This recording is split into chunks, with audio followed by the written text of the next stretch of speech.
Aku percaya siap kita diberkati Tuhan hari ini, amin. Dan siap dengar firman Tuhan. Yang percaya dan siap boleh katakan, yes, amin.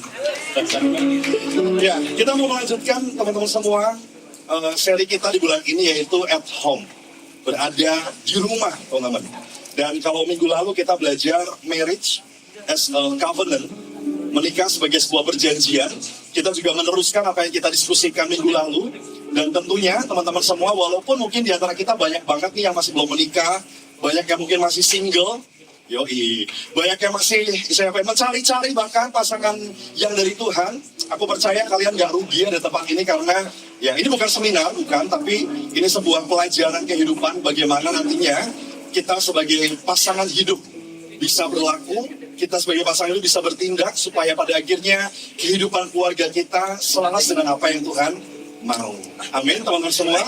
Dan hari kita mau belajar tentang husband and wife sebagai God's blueprint for marriage.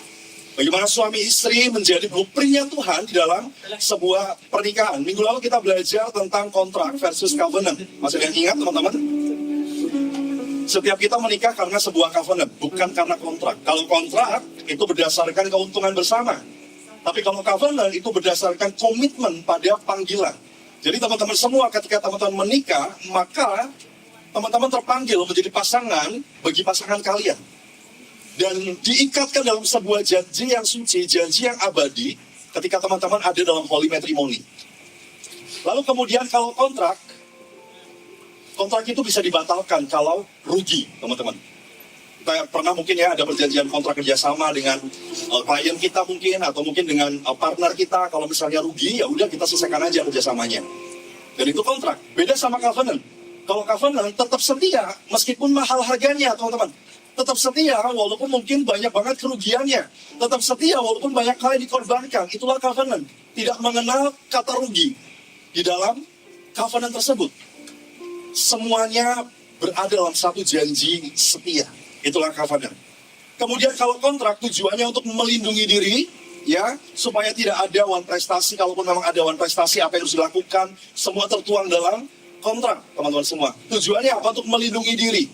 Tapi kalau covenant, sebaliknya, justru untuk menyerahkan diri, untuk submit, untuk betul-betul memberikan dirinya secara total. So kalau kalian hari ini sedang mau menikah, pastikan kalian yakin, pastikan kalian juga mau untuk terikat dalam satu covenant ini, teman-teman. Gak cuma sekedar, yang penting menikah, atau gak cuma sekedar, yang penting statusku berubah dari single, dari lajang, kemudian menjadi seorang suami, menjadi seorang istri, menjadi seorang papa rumah tangga, dan seterusnya, teman semua. Tapi, teman-teman harus tahu, setiap kita harus tahu bahwa ternyata dalam covenant, setiap kita harus mau menyerahkan diri kita. Apapun yang terjadi sama pasangan kita ada bersama-sama dengan dia. Tapi kalau teman-teman belum siap menikah, better dipikirkan lebih dulu. Jangan sampai kita buru-buru ambil keputusan, tapi ternyata keputusan tersebut menjadi satu bumerang dalam kehidupan kita, dan kita nggak siap sama konsekuensinya. Amin. Menikah itu yang berat bukan ketika kita mau mempersiapkan pestanya, bukan. Walaupun mungkin hamil 1 bulan, bahkan hamil 1 tahun, atau mungkin hamil 2 tahun, kita udah preparation terlebih dahulu dan kayaknya bikin stres dan lain sebagainya. Tapi yang paling berat bukan di situnya, teman-teman. Tapi after partinya itu, maksudnya bukan after party yang ajeb-ajeb, bukan, teman-teman. Tapi setelah pesta tersebut, hal itu yang menjadi satu hal yang justru malah semakin berat, dan itu harus dipikirkan. Karena kalian gak bisa kemana-mana. Kalian terikat sama satu janji, sama covenant. Dan bahkan yang mengikat kalian bukan manusia, tapi Tuhan. Maka Tuhan katakan apa yang sudah dipersatukan oleh Tuhan tidak bisa diceraikan oleh manusia, tidak bisa dipisahkan oleh manusia. Karena apa? Karena kita berada dalam satu covenant. Alkitab melihat pernikahan sebagai suatu perjanjian. Itulah sebabnya pernikahan Kristen tidak bisa dibangun dan dijalankan hanya dengan prinsip-prinsip dunia. Karena fondasinya pasti berbeda, tujuannya berbeda, maka cara menjalankannya pun juga berbeda, teman-teman semua. Bicara soal covenant, tadi aku sudah sempat singgung, merupakan komitmen kudus yang Tuhan inisiasi, disahkan dengan janji, dipelihara oleh kasih yang setia, dan dimaksudkan untuk membawa kehidupan. Goals-nya adalah membawa kehidupan. teman-teman semuanya. Kita menikah, kita berpacaran itu bukan supaya pasangan kita membawa kebahagiaan buat kita, bukan. Tapi kita berjalan dalam kebahagiaan itu sampai akhirnya kita betul-betul hidup dan merasakan kehidupan yang sesungguhnya. Maka keliru kalau hari ini teman-teman pacaran, teman-teman menikah, tujuannya untuk bahagia. Jarang teman-teman semua kita akan bisa bahagia ketika dalam pernikahan. Karena banyak banget perbedaan-perbedaan pendapat dan seterusnya. Kalau kita nggak siap, nggak ready, otomatis bikin kita berantem. Mana ada sih bahagia dalam pertengkaran? Nggak ada. Makanya menikah itu bukan supaya kita bahagia, tapi menikah tujuannya adalah apa? Supaya menggenapi apa yang Tuhan mau nyatakan dalam kehidupan kita. Dan kita berjalan dalam covenant-nya Tuhan. Dan Tuhan sendirilah teman-teman semua inisiator dari pernikahan. Karena sebelum manusia jatuh ke dalam dosa, pernikahan itu sudah ada. Ya, maka pernikahan adalah tujuannya memperluas representasi Tuhan di bumi. Minggu lalu Pastor Audrey sempat katakan bahwa kita punya dua mandat prokreasi sama mandat budaya. Mandat prokreasi artinya kita mengkreasikan atau menciptakan sesuatu hal lagi, supaya tujuannya apa? Semakin berkembang biak, semakin banyak dan seterusnya. Dan itulah tujuan Tuhan ketika menciptakan sebuah pernikahan. Pada akhirnya apa? Memperluas representasi Tuhan di bumi. Tujuannya supaya lewat kita, lewat anak cucu keturunan kita, memberitakan nama Tuhan, menyampaikan kabar baik, mengerti berita Injil, dan seterusnya, teman-teman semua. Dan yang paling penting, teman-teman, pernikahan itu bukan damage control. Kalau yang udah nonton Spider-Man, ada ya damage control di situ yang lagi dihancurin waktu itu sama Zen. Jane, ya betul. Nah, pernikahan itu bukanlah damage control, teman-teman semua. Manusia menikah dari kepenuhan. Amin. Bukan dari kehampaan dan berharap pasangan yang memperbaikinya, pasangan yang mengisinya. Tidak. Kalau teman-teman mau mencari kepenuhan, jangan cari dari pasangan teman-teman semua. Nggak akan bisa, teman-teman semua. Carilah kepenuhan dari Tuhan, Sang Sumber Cinta, Sang Sumber Kasih, teman-teman. Cintanya manusia terbatas. Ini seringkali kita utarakan. Cintanya manusia terbatas. Cintanya manusia bisa habis. Kalau love bank-nya manusia terus terhisap, dikeluarkan, tanpa diisi, maka lama-kelamaan akan kering, akan habis. Ketika sudah kering, maka di situ mulai ada tuntutan, mulai ada konflik, mulai ada rasa tidak adil, mulai ada rasa iri, dan lain sebagainya, kalau semua. Sehingga pada akhirnya membuat hubungan semakin kacau. Tapi kita percaya bahwa God is love. Tuhan adalah cinta. Maka seluruh kepenuhannya Tuhan adalah cinta. Sehingga waktu kita membutuhkan cinta, kita datang sama Tuhan, Sang Sumber Cinta itu. Amin. Buat teman-teman yang lagi mau pacaran, let's say, jangan harapkan calon pacar kalian atau calon suami, calon istri kalian sebagai sumber kepenuhan kalian. Tapi jadikanlah Tuhan sebagai sumber kepenuhannya. Supaya kita nggak kecewa. Supaya kita nggak sakit hati di dalam menjalani hubungan kita, teman-teman semua.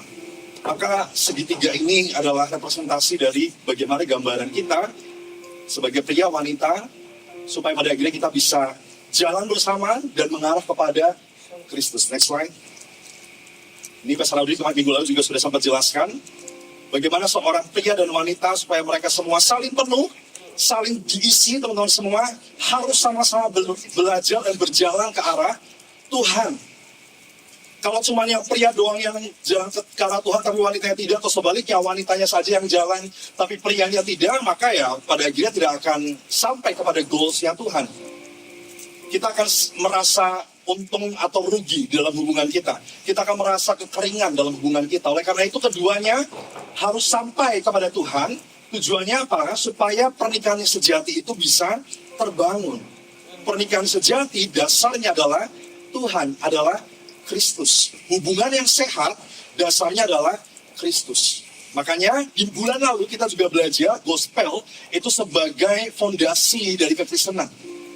Gak cuma fondasi, tapi gospel juga pilar, juga atap dari sebuah rumah kekristenan kita, teman semua. Tanpa pengenalan yang benar akan Injil, akan Kristus yang bangkit dan mati di atas kayu salib, mati dan bangkit dari kematian, dari antara orang mati, teman semua, maka kita nggak akan paham bahwa sepenting itu loh kita datang sama Tuhan. Kalau kita nggak sadar bahwa Injil sudah menyelamatkan kehidupan kita, maka pria dan wanita tidak akan ada willingness untuk datang sama Tuhan. Tapi waktu kita sadar bahwa Tuhan sudah menyelamatkan kita, Tuhan sudah memberikan anugerah buat setiap kita, maka cintanya Tuhan yang besar itu membuat kita juga punya kerinduan untuk datang kepada Tuhan. Karena kita dicintai, karena teman-teman dicintai. Karena baik man or woman, semuanya dicintai sama Tuhan, sehingga bisa berjalan bersama-sama mengarah kepada Kristus. Amin. Kita coba lihat contoh ya, bagaimana dampak dari pernikahan yang disfungsional, teman-teman. Aku ambil contoh dari cerita Raja Ahab dan juga Isabel di 1 Raja-Raja 21. Ini aku mungkin kasih ulasannya aja, teman-teman semua. Bagaimana si Ahab dan Isabel merupakan raja dan ratu di kerajaan Israel Utara. Dan kemudian mereka itu sangat kuat di dalam penyembahan berhalanya, teman-teman. Lalu kemudian singkat cerita si Ahab melihat kebun anggur milik Nabot namanya, yang lokasinya itu dekat sama istananya si Ahab. Lalu singkat cerita Ahab bahkan menawarkan supaya kebun anggur yang dimiliki oleh Nabot ini tuh diambil alih gitu loh sama si Ahab, dan dia menawarkan kebun anggur yang lebih baik lagi atau uang sebagai gantinya. Tapi si Nabot menolak. Nabot menolak karena apa? Karena dia tahu bahwa kebun itu adalah milik pusaka dari nenek moyangnya. Nenek moyangnya si Nabot. Makanya Nabot gak mau, enggan untuk memberikan kebun anggur itu. Kemudian singkat cerita si Ahab pulanglah ke istana dalam kondisi yang kecewa, kesel, murung. Terus kemudian dia berbaring di tempat tidur, membelakangi orang, gak mau makan, ngambek teman-teman semua. Gara-gara ditolak sama si Nabot ini, teman-teman. Bayangin, seorang raja tidak mendapatkan sesuatu yang dia inginkan, lalu kemudian dia act seperti anak kecil yang sedang ngambek gitu, yang sedang tantrum lah istilahnya. Problem pertamanya bukan Isabel. Problem pertama Ahab adalah hatinya sendiri, dirinya sendiri. Dia tidak bisa menerima tidak. Dia tidak bisa menerima penolakan, teman-teman semua.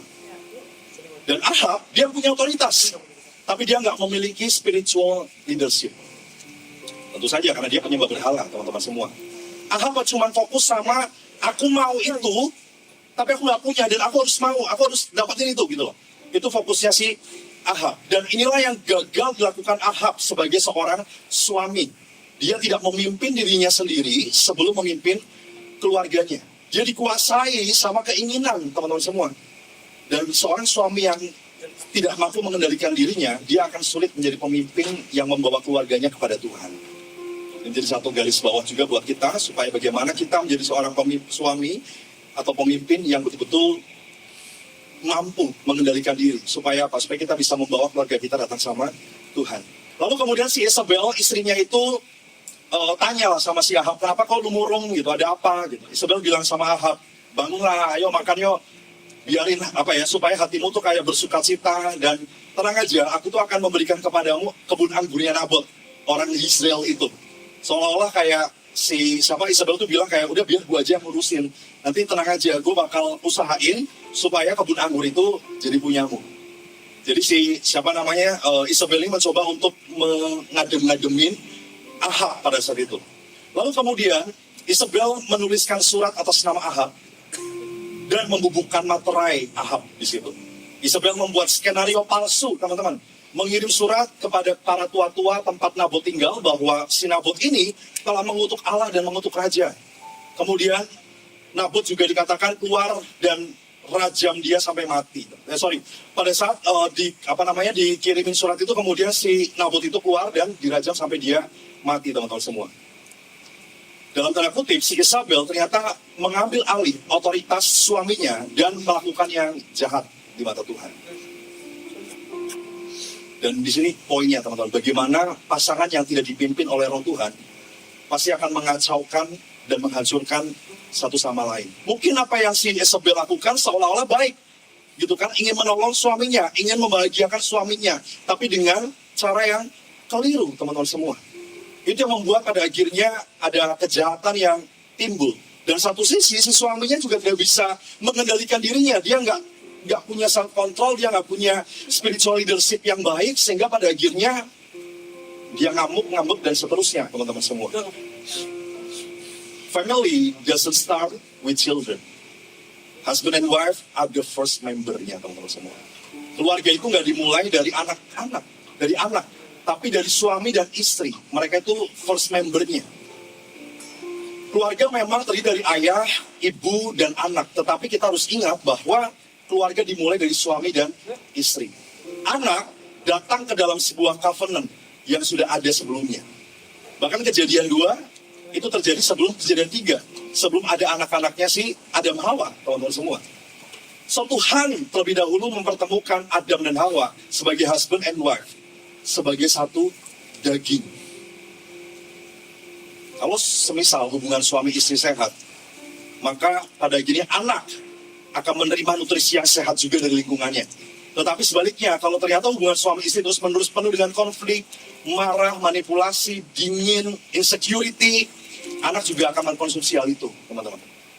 Walaupun mungkin anak kecil kayaknya mereka nggak menampilkan atau nggak menunjukkan bahwa dia nggak suka sesuatu atau bahkan nggak ngerti sesuatu, tapi sebenarnya mereka merekam apa yang kita sedang lakukan sama anak itu gitu loh. Apa yang terjadi dalam keluarga, dia pun menangkap semuanya.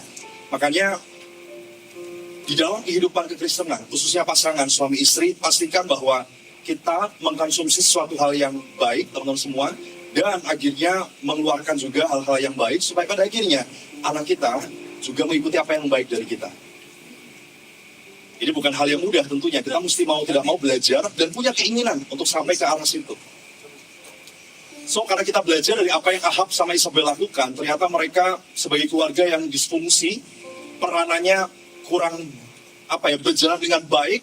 Si istri kemudian seolah mengambil alih apa yang seharusnya itu merupakan keputusan suami. Dia benar-benar bisa mengambil materinya Ahab, artinya itu ada perancangan di dalamnya tahun semua, sampai akhirnya ya timbul kehancuran dan seterusnya. Mereka melakukan apa yang jahat di mata Tuhan. The heart of the marriage becomes the nutrition of the family.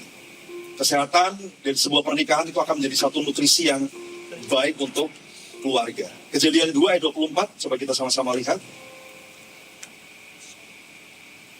Sebab itu seorang laki-laki akan meninggalkan ayahnya dan ibunya dan bersatu dengan istrinya, sehingga keduanya menjadi satu daging. Keduanya menjadi satu daging. Anak itu bukan yang menyatukan pernikahan. Pernikahan sudah merupakan kesatuan sebelum anak itu hadir, teman-teman semua. Ya, keduanya jadi satu daging. Sebelum ada anak, mereka sudah jadi satu daging. Jangan menjadikan anak pada akhirnya sebagai pusat dari keluarga, kemudian peredam atau pendamai konflik, atau bahkan alasan mempertahankan hubungan yang tidak sehat, atau lem yang menyatukan suami dan istri. Karena biasanya kalau misalnya pasangan suami istri konflik, pasti mereka akan mention kayak, kasihan anakmu dan seterusnya gitu loh. Ayo kita harus sama-sama supaya anak kita nggak menderita. That's correct, itu hal yang baik teman semua. Tapi jangan jadikan anak itu sebagai fokus pendamaian kita. Kita masing-masing sebagai pasangan suami istri harus masing-masing datang sama Tuhan, menyelesaikan setiap problem personal kita di hadapan Tuhan, teman-teman. Supaya apa? Supaya sehat.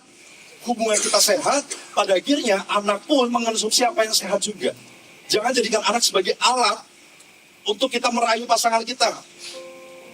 Coba dong, bujukin mami supaya ajakin Dedi ngobrol, misalnya. Atau sebaliknya, coba dong, maminya bilang, ajakin Dedi, telepon Dedi dong, kalau enggak, coba video call sama Dedi atau video note Dedi, supaya Dedi ngechat mami, misalnya. Kita tidak perlu menjadikan anak sebagai alat, supaya hubungan suami istri akhirnya akur lagi gitu loh. Fokus kita adalah kepada bagaimana kita sama-sama komitmen terhadap perjanjian yang sudah diikatkan bersama. Amin, teman-teman semua. Supaya ketika kita pada akhirnya mengambil keputusan, itu adalah keputusan yang sehat, keputusan yang baik. Tapi fokus kita adalah bagaimana suami dan istri bisa datang sama Tuhan sama-sama, supaya setiap problem itu bisa terselesaikan dengan baik. Jadi flow-nya adalah Kristus sebagai kepala mengurapi husband, sebagai imam dalam rumah, teman semua. Kemudian turun lagi ke wife, turun lagi ke children. Jangan dibalik, jangan sampai children yang di tengah-tengah antara husband and wife. Atau bahkan children yang di atasnya husband. Di atas papanya, enggak. Tatanannya harus berjalan, teman semua. Supaya apa ya? Supaya fungsi rumah tangga, fungsi Injil itu bisa betul-betul terlaksana pada akhirnya. Kristus sebagai kepala, kemudian kita suami sebagai jemaat-jemaatnya, Tuhan semua, dan pada akhirnya memberikan pengurapan kepada istri dan anak-anak kita. Karena ternyata marriage is bigger than marriage. Karena pernikahan merupakan gambaran dari Injil itu sendiri. Dan di dalamnya si husband itu merefleksikan Kristus, wife itu merefleksikan gereja, teman semua. Pernikahan nggak cuma sekedar kita menikah untuk tujuannya punya anak, bukan. Tapi pernikahan merupakan gambaran dari gospel itu sendiri. Ini sangat powerful, teman-teman. Jadi kalau kalian mau menikah, ingat bahwa kita menikah di dalam representasi Injil. Amin. Suami merefleksikan Kristus, istri merefleksikan gereja, merefleksikan jemaat. Maka dalam Efesus 5 ayat ke-22 dikatakan bahwa, hai istri, tunduklah kepada suamimu seperti kepada Tuhan. Kata tunduk artinya submit, secara sukarela menyerahkan diri kepada suamimu seperti kepada Tuhan. Karena suami adalah kepala istri, sama seperti Kristus adalah kepala jemaat. Dialah yang menyelamatkan tubuh. Karena itu, sebagaimana jemaat tunduk kepada Kristus, demikian jugalah istri kepada suami dalam segala sesuatu. Istri kepada suami dalam segala sesuatu. Nggak cuma hal-hal yang menurutnya, kayak kalau ini kayaknya nggak pantas deh, si suamiku tahu. Yang ini kayaknya nggak usah dikasih tahu suamiku. Aku tanya yang ini aja lah, dan seterusnya. Dikatakan dalam segala sesuatu. Hai suami, di bagian suami sekarang. Kasihilah istrimu sebagaimana Kristus telah mengasihi jemaat dan telah menyerahkan dirinya baginya. Ini bicara soal pengorbanan, teman-teman semua. Suami mau tidak mau harus mengorbankan dirinya. Sama seperti Kristus yang mau mengorbankan diri untuk jemaat-jemaatnya, teman-teman semua. Demikian juga suami harus mengasihi istrinya, sama seperti tubuhnya sendiri. Karena siapa yang mengasihi istrinya, mengasihi dirinya sendiri. Orang kita satu tubuh kok. Saya dan Audrey satu tubuh. Kalau Audrey sakit, saya juga sakit. Kita semua satu tubuh. Sebagai pasangan suami istri, teman-teman semua. Sebab tidak pernah orang membenci tubuhnya sendiri. Ada di tempat ini yang benci sama tubuhnya sendiri? Kita masih sayang sama diri kita. Kita masih selalu mengedepankan keinginan kita bahkan dibandingkan orang lain, teman semua. Karena ya, pada dasarnya manusia memang selfish gitu loh. Cinta sama dirinya sendiri, keakuannya lebih kuat.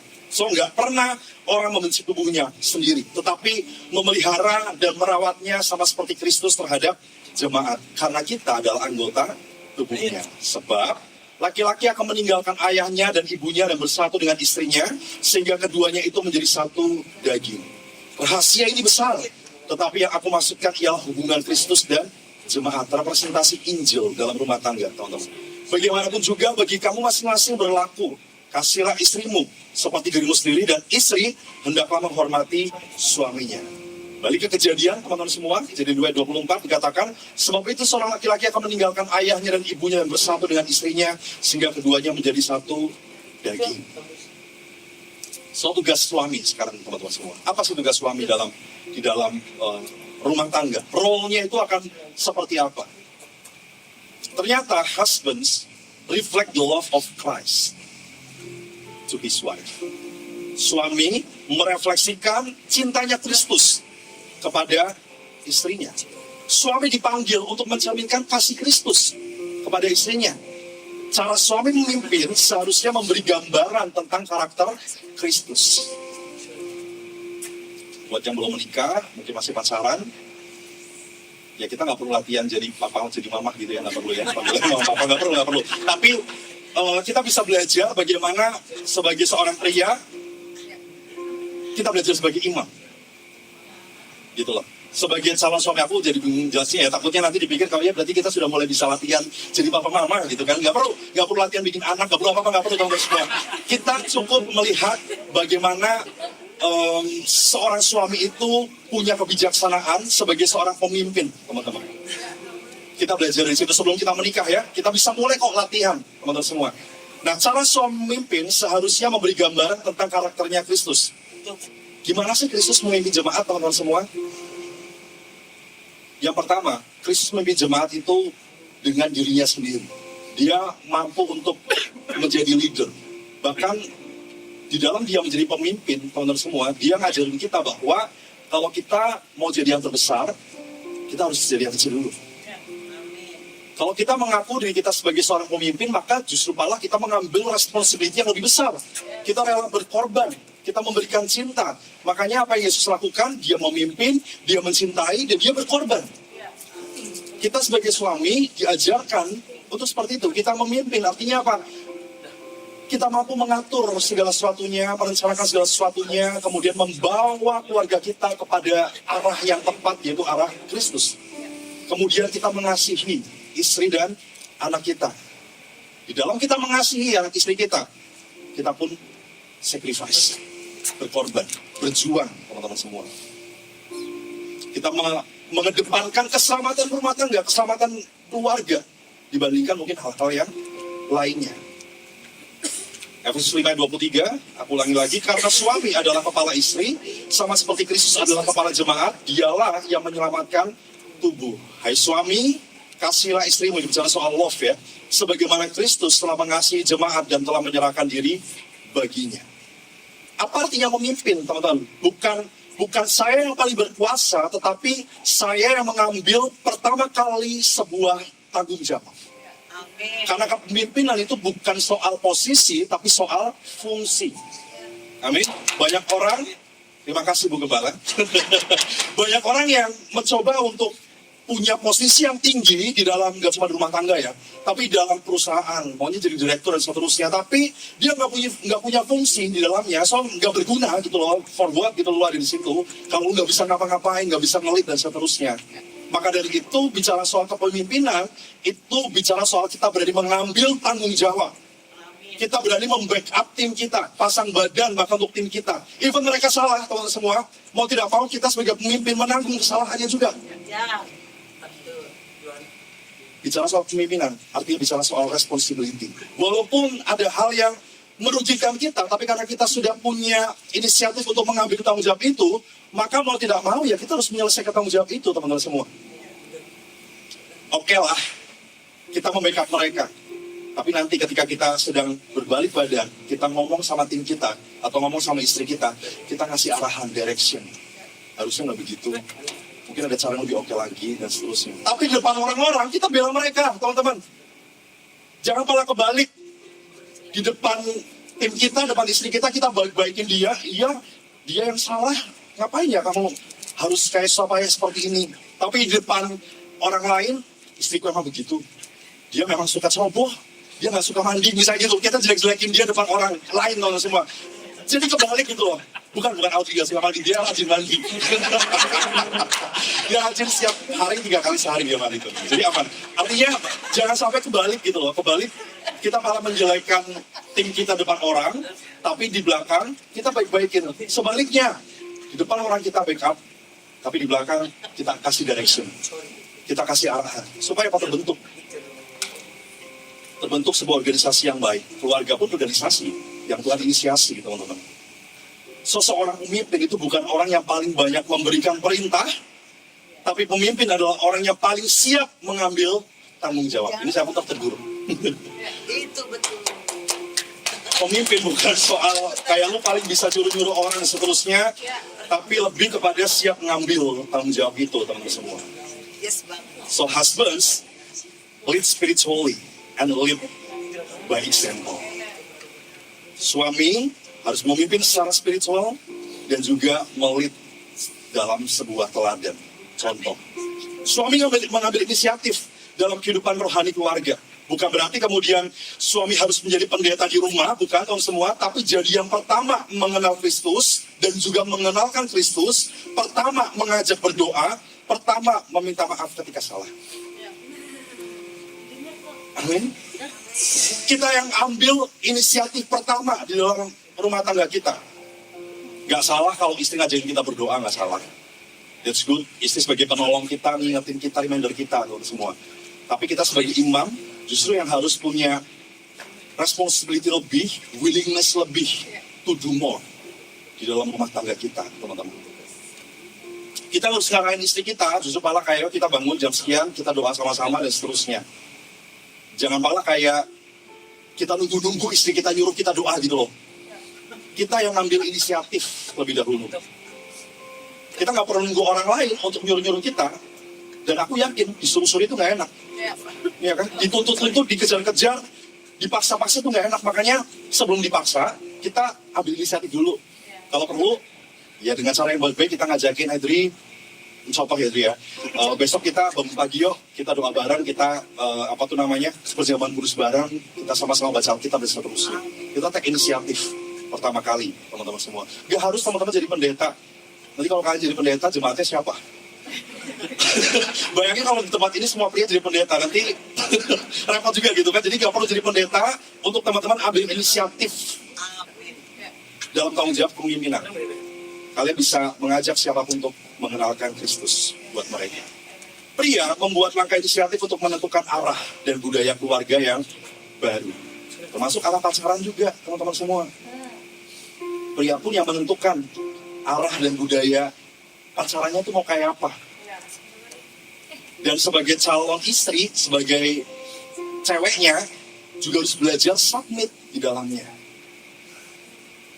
Jangan belum menikah aja, udah istilahnya ya, kayak banyak pertentangan, kemudian enggak, pokoknya aku nggak mau begitu.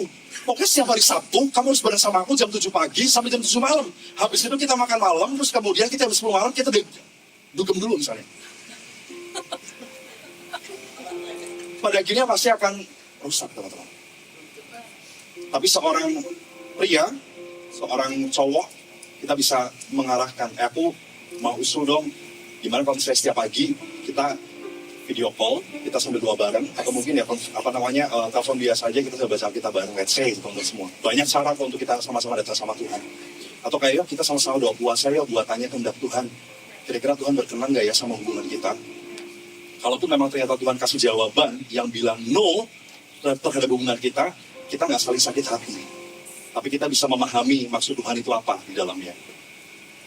Pasti teman-teman semua, hubungan kalian bakal sehat. Kalian tuh bakal istilahnya ya bersukacita lah menjalin sebuah relationship itu. Dan kalaupun memang ada konflik itu untuk membangun setiap kita. Tapi budayanya sudah ditentukan. Dan siapa yang menentukan budaya, menentukan arah? Cowoknya. Wanita bukan berarti gak bisa usul, bisa. Wanita bisa usul apapun. Tapi ingat bahwa yang menentukan arahnya tetap yang laki-laki. Tapi yang laki-laki pun harus takut akan Tuhan. Supaya apa? Supaya gak salah-salah menentukan arah. Jadi semuanya harus balance searah kepada Injil itu, teman-teman semua. Oke? Suami tidak boleh selalu terserah kamu.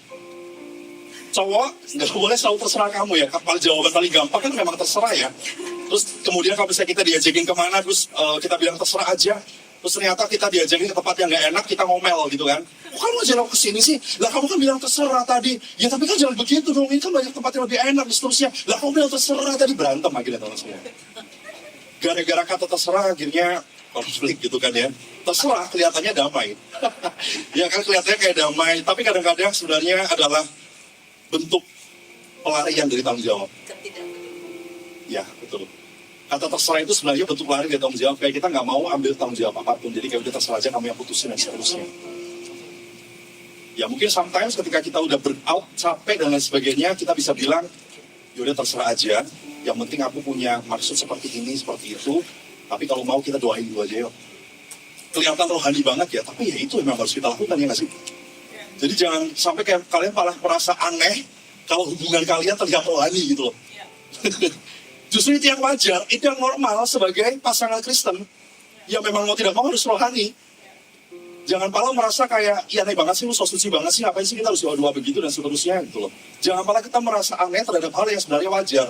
Tapi jangan malah kita merasa wajar terhadap suatu hal yang sebenarnya itu aneh. Jadi jangan sampai kebalik gitu loh, di dalam tatanan moral kita sebagai pasangan. Terus kemudian juga yang paling penting, jangan sampai kita mengikuti tradisi orang tua kita yang kita anggap, ya itu kan udah tradisi turun-temurun, maka kita harus lakukan aja. Ikuti sesuatu hal yang benar menurut firman Tuhan. Amin. Dalam rumah tangga, suami set culture, set direction yang sesuai dengan kehendak Tuhan. Jangan hanya karena ini sudah turun-temurun dilakukan. Tapi belum tentu itu sejalan dengan apa yang Tuhan mau dalam kehidupan kita, teman-teman semua. Lalu kemudian kepada anak juga. Jangan berkata kepada anak, kamu tuh harus rajin berdoa ya, Kay. Misalnya, anak saya contohnya keluarga saya aja teman-teman semua. Sementara papanya, jadinya nggak pernah berdoa.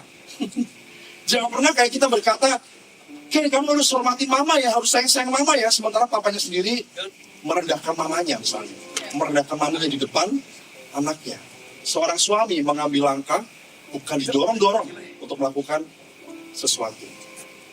Amin. Kemudian selanjutnya, 2. Suami mengasihi dengan mengenali siapa istrinya dan mengekspresikan cintanya. Harus kenal istrinya siapa dan ekspresikan cintanya. Teman-teman, mungkin ini bukan hal yang gampang kalau misalnya kita ada dalam keluarga yang sebelumnya nggak pernah lihat ada model yang seperti itu gitu loh. Nggak pernah diajarin sama papa kita, mungkin ini agak susah. Tapi it's okay, kita sama-sama bertumbuh dalam kasih karunia Tuhan. Efesus 5:28 dikatakan demikian juga suami harus mengasihi istrinya sama seperti tubuhnya sendiri. Siapa yang mengasihi istrinya, mengasihi dirinya sendiri. Sebab tidak pernah orang membenci tubuhnya sendiri, tetapi memelihara dan merawatnya sama seperti Kristus terhadap jemaat. Di sini Alkitab menggambarkan kasih sebagai sesuatu yang memberikan diri, yang harus ditunjukkan. Kristus nggak cuma berkata, aku mengasihi gereja, tapi Kristus gave himself. Dia memberikan dirinya untuk jemaat-jemaatnya, untuk kita orang-orang yang berdosa, teman-teman semua. Jadi seorang suami perlu bertanya, apakah kasih saya dirasakan sama istri saya? Bukan cuma membela diri, kan saya bekerja keras untuk keluarga, jadi kamu maklum aja lah kalau saya aku gini gitu dan seterusnya. Tapi supaya kita mau untuk nanya gitu, kayak kamu nyaman gak sih sekarang sama aku, atau mungkin ada kekurangan apa sih yang aku perlu perbaiki dan seterusnya. Ini bukan hal yang mudah memang teman-teman semua. Kalau mungkin di dalam rumah tangga kita nggak terbiasa cara komunikasi seperti ini. Kita biasanya cuma mau ngobrol kalau ada problem. Dan itu pasti akan membuat keributan. Kalau nggak ada masalah, ya udah kita nggak ngobrol suatu hal yang deep gitu loh. Tapi mulai belajar dari hal yang kecil, kita mampu bertanya sama istri kita, sama pasangan kita, teman-teman. Karena istri bisa saja tidak merasakan bahwa keberadaan suami ini benar-benar ada buah dirinya gitu loh. Memang suaminya bekerja keras untuk istrinya, untuk anak cucunya misalnya kalau sudah punya cucu gitu kan ya. Tapi belum tentu si istri merasakan bahwa ya memang kamu bekerja keras untuk aku, tapi aku nggak ngerasain kamu cinta sama aku. Aku ngerasainnya kamu cinta sama pekerjaanmu, bukan cinta sama akunya gitu loh. Jadi mungkin ada baiknya ketika kita memastikan bahwa istri kita betul-betul merasa dicintai. Atau mungkin pacar kita benar-benar merasa dicintai juga, teman-teman. Karena kan di Efesus 5:28-29 mengatakan bahwa demikian juga suami harus mengasihi istrinya sama seperti tubuhnya sendiri. Dan sebab tidak pernah orang membenci tubuhnya. Artinya suami dipanggil untuk mengenali, menghargai, dan mengapresiasi. Amin. Mengenali, menghargai, dan mengapresiasi. Istri harus tahu apa yang suami harus tahu apa yang membuat istrinya takut. Suami harus tahu apa yang membuat istri kita lelah. Tahu juga apa yang membuatnya merasa dihargai, teman-teman semua. Tahu pergumulannya, tahu impiannya apa. Tahu juga kebutuhan emosionalnya apa, bukan cuma tahu, Dri, makan malam udah atau belum ya? Aku mau pulang nih, udah lapar. Jangan cuma mau tahu itu doang, teman-teman semua. Tapi kita memastikan bahwa kita tahu apa yang istri kita sedang rasakan, takutkan, khawatirkan, membuatnya merasa dihargai, tahu pergumulannya, tahu impiannya, dan seterusnya. Dan suami betul-betul bisa memastikan bahwa kebutuhan itu bisa terpenuhi. Itu bicara soal kasih, teman semua. Kemudian, suami melindungi, sacrifice, dan berkorban, terutama dalam keadaan istri yang sedang dalam kelemahan, teman-teman. Karena posisinya suami itu sebagai pelindung nama baik dan hati istri di depan anak dan orang lain. Jadi saya katakan teman semua ya, kita mampu dan mau untuk pasang badan even istri kita salah. Atau mungkin orang yang kita pimpin salah. Kita pasang badan dulu, tapi pada akhirnya kita akan memberikan direction buat mereka. Nah, bicara soal protection, itu bukan cuma saya melindungi kamu dari orang jahat, bukan. Tapi juga melindungi harga dirinya. Jangan mempermalukan istri di depan anak. Jangan menjadikan kelemahan istri sebagai bahan candaan, teman-teman. Ini juga cukup sering ya dalam rumah tangga, kenapa berantem? Karena kita, misalnya kayak meng-underestimate kelemahannya istri. Dan jadi sebuah candaan. Ya Allah, masa masak doang nggak bisa, masak telur nggak bisa, misalnya gitu. Padahal memang iya, masak telur gampang, tapi belum tentu semua orang bisa untuk melakukan hal yang mudah, seperti apa yang kita pikirkan itu mudah, gitu loh. Jadi, pastikan jangan sampai kelemahan istri sebagai bahan candaan. Dan bahkan jangan membuka rahasia rumah tangga kepada semua orang.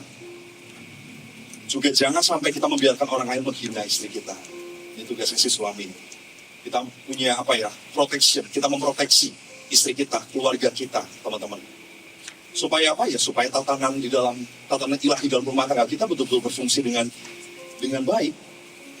Rata-rata orang berantem kan bilangnya, orang itu bilang bahwa masalah rumah tangga itu dimulai dari konflik keuangan gitu, gara-gara nggak punya uang.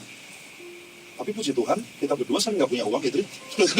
Tapi ya bisa aman-aman aja gitu loh. Karena apa? Karena kita nggak fokus sama kelemahannya, nggak fokus sama uangnya gitu loh. Tapi kita fokus bagaimana kita bisa punya komunikasi yang baik, hubungannya baik, walaupun mungkin ada yang kurang dan seterusnya. Ya udah, kita terima nasib aja dulu sambil kita berseru berdoa sama Tuhan gitu loh. Dan puji Tuhan, Audrey nggak menuntut saya berlebihan tentang hal itu. Karena kalau orang lihat mungkin ya sedih karena Audrey berkatnya banyak, yes, amin. Tapi yang dikeluarkan juga banyak juga teman-teman semua. Jadi nggak melulu kita betul-betul bisa menikmati banyak hal juga, basically ya. Tapi kita bersyukur dengan keadaan seperti itu.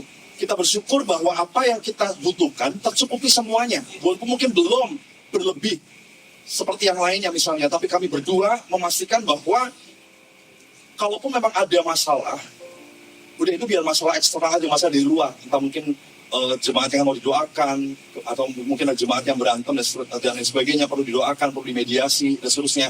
Tapi jangan sampai masalah itu dari kita berdua secara internal gitu loh. Jadi masing-masing saya dan Audrey, kita bisa memastikan bahwa hubungan kita sehat di dalam rumah tangga kita. Supaya ya nggak jadi beban pikiran. Teman-teman, kalau kita ada konflik sama orang yang kita sayang, itu tuh nggak nyaman rasanya. Nggak nyaman. Kalau nggak buru-buru dikelarin, nggak buru-buru kita sama-sama doakan, pasti akan menyita energi kita. Jadi pastikan kita membereskannya dengan segera. Sebagai seorang suami, kita memproteksi istri kita supaya pada akhirnya dia betul-betul terpenuhi apa yang jadi kebutuhannya, teman-teman. Suami seharusnya menjadi salah satu suara yang paling aman bagi istrinya. Dan istri harus mendengar grace and mercy di rumahnya. Dan inilah at home. Suami harus mau menerima kondisi istri apa adanya, dan dia harus terus memberitakan tentang grace, tentang anugerah, tentang karya Tuhan, tentang kebaikan, tentang penerimaan, dan mercy, kemurahannya Tuhan. Harus terus diperdengarkan kepada istri dan anak kita sebagai seorang suami, teman-teman. Bukan makian, bukan comparison, bukan underestimate, tapi soal grace and mercy di dalam rumah. Kalau mungkin sebelumnya kita nggak pernah bicarakan soal kasih karunia, soal penerimaan, hari ini kita belajar sama-sama bahwa pastikan rumah kita itu penuh dengan kebaikan Tuhan. Gitu. Kalau saya sih percaya rumahnya Stephen sama Grace ini setiap hari pasti ada kata-kata Grace. Karena memang ada Grace di situ gitu kan. Jadi everyday, tapi Stephen nggak manggil Grace ya, manggilnya sayang ya. Mbaknya mungkin manggil Grace, Bu Grace, jadi pasti ada diperdengarkan kata-kata Grace. Tapi buat kita yang bukan namanya Grace, kita pastikan bahwa di dalamnya ada penerimaan. Istri kita salah, istri kita terluka, kita datang menerima dia. Dan sebaliknya, nanti ya ketika suami terluka, suami sedang sedih, suami sedang nggak nyaman dan seterusnya, seorang istri harus betul-betul menerimanya di dalam kasih karunia Tuhan. Amin. Bukan malah dimaki, dibandingkan, dan juga direndahkan. Kasih yang berkorban dilakukan dengan mengesampingkan kenyamanan pribadi, preferensi pribadi, dan juga melepaskan ego, teman-teman. Bukan soal kayak, pokoknya yang saya mau yang harus jadi ya. Bukan. Kadang suami perlu berkata, aku sebenarnya lebih suka pilihan A, tapi aku tahu pilihan B penting buat kamu, so ayo kita cari jalan tengahnya. Gitu. Jadi ada win-win solusi di dalamnya, teman semua. Karena leadership itu bukan berarti selalu mendapatkan apa yang kita mau, tapi kita bisa mengakomodir semua kebutuhan di dalam satu keputusan. Gak mudah, karena seorang pemimpin itu bukan tukang es krim yang disenangi sama semua orang dalam kehidupannya, teman semua. Kadang tetap keputusan terbaik yang kita anggap baik dan sudah di tengah-tengah pun belum tentu semua orang setuju, belum tentu semua orang suka. Tapi kita sebagai pemimpin gak berarti harus mendapatkan apa yang kita mau, tapi kita ada di jalan tengah yang tepat untuk banyak orang. Bukan cuma kepentingan kita, tapi kepentingan banyak orang. Itu tadi soal suami, teman-teman. Sekarang gantian, kita ngomongin istri. Bentar lagi ya. Wives, istri, merefleksikan the willing submission of the church to her husband. Istri merefleksikan kemauan untuk dia menyerahkan diri dari gereja, maksudnya of the church to her husband, sebagai gereja kepada suaminya. Ada penyerahan diri, ada submission di dalamnya. Oleh karena itu, di dalam kehidupan seorang istri, selain ada submission, dia juga harus respect, dia juga harus punya willingness to build, membangun sesuatu hal yang baik. Efesus 5:22 dikatakan, hai istri, tunduklah atau submit secara sukarela kepada suamimu seperti kepada Tuhan. Karena itu, sebagaimana jemaat tunduk kepada Kristus, demikian jugalah istri kepada suami dalam segala sesuatu. Nah, submission bukan berarti menjadi pasif dalam hubungan, teman-teman. Submission bukan berarti kayak kita atau istri nggak punya suara atau selalu setuju sama apa yang suami katakan. Ini bicara soal willing submission, kesediaan, sukarela untuk menghormati tatanan yang Tuhan tetapkan dalam pernikahan. Bisa menyampaikan ketidaksetujuan, tapi di dalam submission, di dalam kerendahan hati, dalam penundukan diri. Jangan memancing-mancing sesuatu hal yang bisa menimbulkan api lah dalam rumah tangga, gitu kan? Sebagai seorang istri, karena biasanya kan istri kan lebih lebih menyala gitu, lebih nyap-nyap gitu kan ya ketika dia ngomong dan seterusnya. Tapi pastikan bahwa istri pun bisa menahan dirinya juga untuk tetap submit di dalam rumah tangga, teman-teman semua. Bukan berarti sekali lagi dia pasif, dia harus setuju, enggak. Boleh menyatakan ketidaksetujuannya, tapi lihat situasinya. Tunduklah pada suamimu. Ini bicara soal kerelaan menyerahkan diri kepada suami yang dia percaya. Dia menghormati keputusan suami meskipun nggak selalu sesuai preferensi pribadinya. Tidak mempermalukan atau tidak merendahkan suami. Memberi ruang bagi suami untuk menjalankan tanggung jawab kepemimpinannya. Jadi seorang istri yang baik, dia kasih ruang lah buat suaminya ketika menjalankan tugas kepemimpinan di rumah tangganya. Banyak salahnya, ya udah. Ada grace and mercy, kita menerima suami kita apa adanya. Gak apa-apa, izinkan dia belajar. Kasih space for mistakes buat suami kita. Jangan selalu kayak kita menuntut bahwa yang kamu putuskan itu harus 100% benar, harus 100% menghasilkan sesuatu yang menguntungkan keluarga kita. Enggak. Tapi kita memberikan ruang supaya pada akhirnya suami kita bisa bergerak, teman-teman semua. Bisa bernafas juga. Ketika ada salah, oke, kita bicarakan sama-sama. Kita selesaikan sama-sama. Menyampaikan pendapat dengan jujur, tapi tetap dengan hormat. Tidak menggunakan silent treatment, manipulasi, atau ancaman untuk mendapatkan apa yang diinginkan, teman-teman semua. Itu tugasnya seorang istri. Kadang kan, ya istri juga bisa merajuk gitu kan ya. Bukan cuma bisa, tapi suka merajuk terkadang gitu kan. Dan kadang suka pakai silent treatmentnya nih untuk cari perhatian suaminya. Dan di dalam kekristenan, kita belajar bahwa segala sesuatu harus kita bicarakan dengan baik. Harus selesai. Jangan pala karena silent treatment, terus kemudian dia kabur dari rumah, ambil waktu untuk pergi dari rumah, itu hal yang bahaya. Karena suami pun demikian. Kalau memang kita bisa memastikan bahwa waktu kita pergi dari rumah untuk me time, kita betul-betul berada dalam hadirat Tuhan, it's okay. Tapi jangan sampai malah waktu kita kabur dari rumah, kita malah menemukan bahaya di luar sana gitu loh. Kita nggak pernah tahu godaan apa yang bisa merasuki pikiran kita, merasuki perasaan kita, hati kita. Oleh karena itu, larilah kepada Tuhan. Datanglah kepada Tuhan ketika ada masalah, ketika ada problem, dan seterusnya. Nggak perlu pakai silent treatment, nggak perlu manipulasi, playing victim lah, dan seterusnya, teman-teman. Kemudian yang kedua, wives respect her husband despite the mistakes and fall. Jadi bagaimana seorang istri harus menghormati suaminya lebih daripada mungkin kesalahannya atau bahkan mungkin kejatuhan si suami kita. Respect itu bukan berarti kayak suamiku selalu benar, bukan. Tetapi saya akan memperlakukan suami saya dengan keberhargaan diri. Sama seperti suami tadi punya respect kepada istri, dia memproteksi istrinya. Demikian juga istri harus bisa respect sama suami, memperlakukan suami dengan keberhargaan diri. Gak menganggap remeh ketakutannya juga, gak merendahkan ketidakmampuannya juga, teman-teman semua. Bukan mempermalukan suami di depan anak, bukan membandingkan, itu suami orang lain bisa, masa kamu enggak sih? Ya udah, kita sama orang lain aja gitu kan. Kalau kita sebagai suami, kita bisa ngomel seperti itu. Tapi pastikan bahwa apa yang kita lakukan, Tujuannya adalah apa? Supaya kita tahu bahwa, dan suami kita tahu bahwa dia berharga, dia tetap diterima, sekalipun mungkin ada kesalahan, tapi bisa diperbaiki sama-sama, teman-teman. Oke, jangan sampai kita membandingkan. Kalian atau saya juga nggak suka dibandingkan dengan orang lain. Jadi, jangan sampai kita membandingkan orang lain juga terhadap orang lain-lainnya, teman-teman semua. Bukan meremehkan pekerjaannya, bukan menjadikan kelemahannya sebagai bahan lelucon juga. Banyak mungkin di antara kita sebagai suami, secara penghasilan mungkin tidak lebih tinggi dibandingkan istri kita, teman-teman. Nah, sebagai seorang istri, kita nggak perlu membandingkan income di rumah tangga. Karena ya income suami adalah income istri adalah income suami, kita jadi satu di dalamnya. Seharusnya seperti itu, idealnya seperti itu. Mungkin memang suami kita income-nya lebih rendah, tapi bukan berarti dia nggak bekerja keras, teman-teman. Ya mungkin baru itu yang bisa dia dapatkan. Dan kita bersyukur sama Tuhan, sama-sama kita bangun rumah tangga yang penuh dengan syukur. Ya puji Tuhan, kalau semisal income suami lebih tinggi dibandingkan istri, tapi bukan berarti kayak kita bisa memperlakukan istri kita seperti budak di rumah. Kan gue yang ngasih makan lu sekeluarga, ngapain lu ngomong sama gue, lu berani sama gue, gue gak akan bikin beras buat lu, dan seterusnya.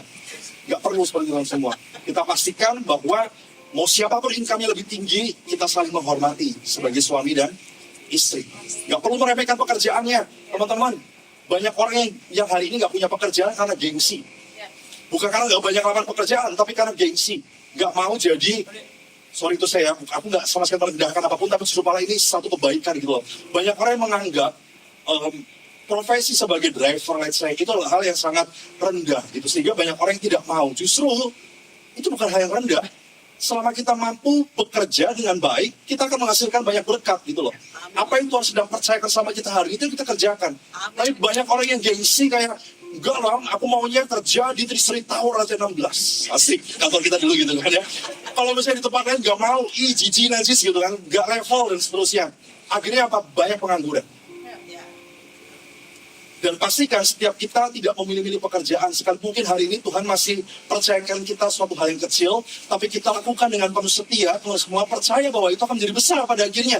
Amin. Lakukan dengan setia apa yang sudah dipercayakan Tuhan sama setiap kita. Bukan malah kita meremehkan pekerjaan itu. Sebagai pekerjaan yang kecil, pekerjaan yang nggak menghasilkan sesuatu, nggak apa-apa. Di tempat di mana kita mungkin masih berpenghasilan rendah, di situ kita belajar setia, kita belajar mengerjakan dengan maksimal. Banyak orang yang maunya jabatannya tinggi, tapi bila dikasih kesempatan jabatan tinggi dia nggak bisa kerja, percuma. Ya kan? Kita sering mendengar orang-orang yang kayak nggak bertahan lama jadi manajer baru sebulan tiba-tiba di cut off karena apa? Karena nggak bisa kerja gitu loh. Sekali lagi soal kepemimpinan itu bukan soal posisi tapi soal responsibility, soal kebisaan, capability dan seterusnya. Jadi pastikan setiap kita capable dalam apa yang kita kerjakan, maka pekerjaan besar pasti akan menanti kita. Amin. Selanjutnya, wives, istri adalah sebagai partner dan helpers dari Tuhan. Istri sebagai partner dan sebagai penopang. Helper di sini bukan pembantu, teman-teman ya. Tapi penopang gitu loh, di dalam rumah tangganya. Sebagai partner dari suaminya, sebagai partner dari anak-anaknya. Makanya di Kejadian 2:18 dikatakan, aku akan menjadikan penolong baginya yang sepadan dengan dia. Ini penting karena apa? Karena submit bukan keseluruhan identitas istri. Istri juga adalah penolong yang berhadapan dengan suami. Sekalipun istri harus submit kepada suami, teman semua, tapi submission itu bukan whole identity dari istri. Istri merupakan penolong juga buat suaminya. Istri bukan sekedar orang yang menerima keputusan suami, dia adalah partner. Istri juga memiliki wisdom. Teman-teman sebagai suami, sebagai seorang laki-laki, jangan anggap cewek kita atau istri kita itu orang yang ngerti apa-apa, teman-teman. Mereka pun punya hikmat, mereka punya karunia, mereka punya kekuatan, punya pengaruh, punya perspektif juga. Dan hal itu bisa dipakai untuk membangun rumah tangga, membangun kehidupan kita sebagai suami juga. Jadi sebagai seorang suami, jangan hanya melihat istri itu sebagai pribadi yang harus submit sama gue ya. Bukan, tapi kita jadikan mereka sebagai partner kita. Partner hidup kita, teman-teman. Helper, penolong kita, pengingat kita, rem kita juga. Dalam banyak hal, puji Tuhan, Audrey banyak membantuku di dalam dia siapa yang memberikan keputusan. Entah di gereja, entah di company, teman-teman semua di perusahaan. Dia banyak membantu aku. Karena aku tahu, kadang karena sibuknya pekerjaan gitu kan membuat kita tidak bisa berpikir dengan jernih. Tapi ada seorang istri dan tim di kantor yang siap untuk membantu gitu loh. Dan kalau memang kita percaya sama mereka, ya sudah, kita relakan telinga kita untuk mendengarkan arahan juga sebagai seorang suami, sebagai seorang pemimpin. Karena nggak selalu loh apa yang kita putuskan itu tepat. Kadang kita juga suka salah juga. Kita kadang juga nggak tahu apa-apa juga, dan mungkin orang lain lebih tahu banyak dibandingkan kita. Jadi kita belajar menjadikan orang-orang yang bersama dengan kita sebagai partner kita, teman-teman semua. Amsal 14 ayat yang pertama. Perempuan bijak mendirikan rumahnya. Istri memiliki pengaruh yang sangat besar terhadap atmosfer di rumah. Istri bisa memilih untuk build, membangun, or break, membiarkan hancur, teman-teman. Bisa membuat rumah menjadi tempat yang damai, penuh dengan grace, penuh dengan wisdom, atau istri juga bisa membuat rumah menjadi rumah yang penuh ketakutan, penuh manipulasi, penuh kepahitan, penuh konflik juga. Jadi istri harus memastikan dirinya berdiri sebagai penentu atmosfer juga di rumah tangganya, teman-teman. Ketika suaminya pulang, ya aku banyak lihat di TikTok gitu kan ya, orang-orang yang sampai ngebunuh istrinya gara-gara dia sampai rumah tiba-tiba kayak diomel-omelin, ditagih-tagih sesuatu, akhirnya kesel dan seterusnya gitu. Tapi sebagai istri yang baik, ketika sampai rumah dia bisa peluk suaminya, yang baru pulang ya, capek ya, dan seterusnya. Ya dengan bahasa-bahasa yang mungkin menyenangkan lah gitu. Supaya apa ya, supaya lelahnya suami itu terobati gitu loh. Tapi suami juga nggak perlu kayak kayak menaruhkan semua keberhargaannya, kepercayaan diri itu sama istri semua. Supaya kalaupun memang ternyata istri di rumah kita sedang tidak available, kita sebagai suami juga nggak yang menuntut. Dan akhirnya berantem gitu loh. Again, kita harus mengerti konsep Injil. Supaya kita tahu baik sebagai suami, sebagai istri bisa menjalankan tugasnya dengan baik, teman-teman semua. Dan itu yang Tuhan mau dalam kehidupan rumah tangga kita. Suami dan istri bersatu, suami dan istri bisa membawa kedamaian, membangun rumah tangga yang luar biasa. Termasuk yang sedang pacaran juga, atau yang akan pacaran. Sama-sama membangun satu sama lain. Pastikan orang yang saat ini sedang, jalan bersama dengan kita, adalah orang yang memang tepat, yang memang Tuhan pilih buat kita untuk kita bisa berjalan dengan dia. Dan pastikan setiap kita punya vision ke depan bagaimana masing-masing itu jadi best version dalam hidupnya. Istri ketika menikah dengan kita sebagai suami, kita juga harus pastikan bahwa istri kita bertumbuh nih menjadi pribadi yang lebih baik secara keimanan, pengetahuan, dan lain sebagainya. Istri pun demikian, memastikan bahwa suami yang hidup bersama dengan dia pun mengalami pertumbuhan sangat luar biasa juga dalam kasih karunia Tuhan. Waktu pacaran juga demikian, kita pastikan pacar kita mengalami pertumbuhan. Demikian sebaliknya, kita pastikan suami kita juga mengalami pertumbuhan. Dan percaya, waktu hubungan kita betul-betul selaras dengan Injil itu sendiri, baik kita, pasangan kita, dan Tuhan jadi satu partner ilahi yang luar biasa. Dan akhirnya, ya kita membentuk rumah tangga yang sehat, sevisi dengan jalan yang Tuhan mau tentukan. Amin, teman-teman. Hopefully apa yang aku sampaikan tidak membosankan, tapi menjadi sebuah peneguhan, menjadi sebuah pemahaman yang baru bagi teman-teman yang sudah menikah ataupun yang akan menikah dan mungkin belum punya rencana menikah tapi nantinya akan menikah gitu. Itu akan menjadi satu bekal, satu tuntunan juga supaya hidup kita selaras dengan Injil itu sendiri. Amin. Yuk sama-sama kita bagi berdiri, teman-teman.